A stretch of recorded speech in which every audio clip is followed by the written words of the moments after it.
Hello and welcome to my channel, your go-to source for the latest in Hallmark Channel News 24.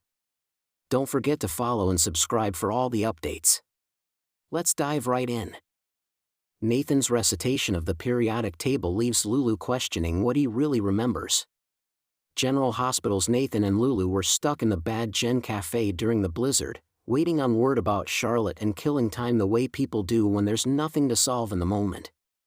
They agreed to play the game Two Truths and a Lie, and as a result, Nathan ended up reciting the periodic table much to Lulu's shock.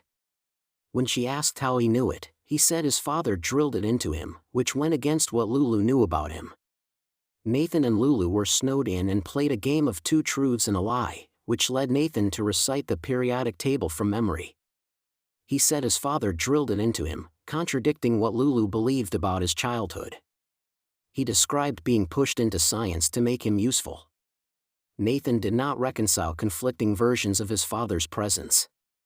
The tone of Nathan's memories felt detached and oddly rehearsed. The scene was left unresolved, with discomfort lingering rather than explained. What Nathan remembered.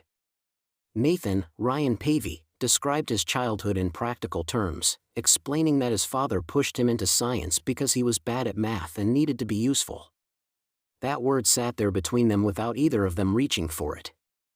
Lulu, Alexa Havens, pointed out that he'd previously said his father was barely around, the kind of inconsistency that usually invites explanation.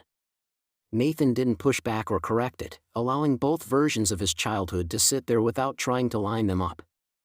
That was the part that felt off. Not the facts themselves, but how easily they were delivered, as if the emotional context had been removed long ago.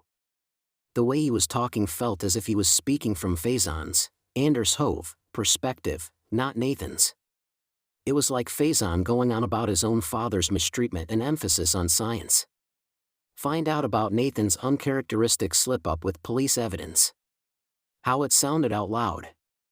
The way Nathan spoke didn't change as the story continued. There was no pause to consider what it meant or how it might have shaped him.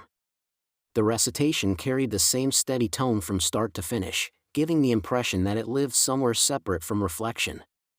Faison had always defined people by what they could provide, not who they were, and that logic hovered in the background of Nathan's explanation without ever being named. Even when Lulu pushed back, calling out the cruelty of a parent who measured worth by productivity, Nathan absorbed the defense calmly, almost distantly. The scene never insisted on its own importance. It didn't stop to underline what viewers were meant to take from it. The conversation drifted forward, but the residue stayed behind, attached to the idea that some of what Nathan carried wasn't memory in the usual sense. GH allowed the moment to remain unsettled. No explanation arrived to smooth it over, no revelation rushed in to give it shape. It was left as an impression, one that suggested that whatever Nathan survived may have brought something else back with him, something learned through repetition rather than love, still operating quietly beneath the surface. Who's the one person that will know if Nathan is truly not Nathan?